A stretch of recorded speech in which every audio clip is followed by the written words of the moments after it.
ఈ లోకంలో మనిషి శరీరంతో చేస్తే పాపం, అవునా? వ్యభిచారం చేస్తే పాపం, అంతే కదండి. వ్యభిచారం ఏంటి?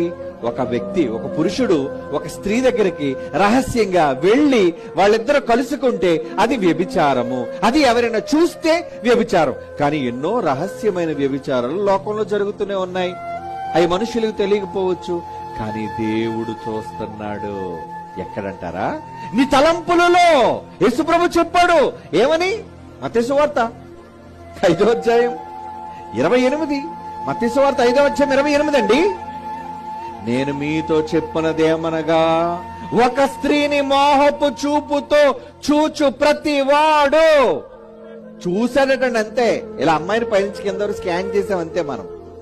చూచువాడు అప్పుడే తన హృదయమందు ఆమెతో వ్యభిచారము చేసిన వాడు అగును. ఏంటండి తీర్పు తీర్చాడు, జడ్జిమెంట్ ఇచ్చేసాడేంటి? ప్రభువా నేను చూశాను ప్రభు, అంతే. ముట్టుకోలేదు ప్రభు నేను ఆ అమ్మాయిని. అసలు నేను ఆ అమ్మాయి పక్క చూశానని అమ్మాయికే తెలియదు ప్రభు. అయితే ఏంట్రా, నాకు తెలుసు కదా నీ మనస్సులో ఆడుతున్న నాటకాలేంటో నాకు తెలుసు.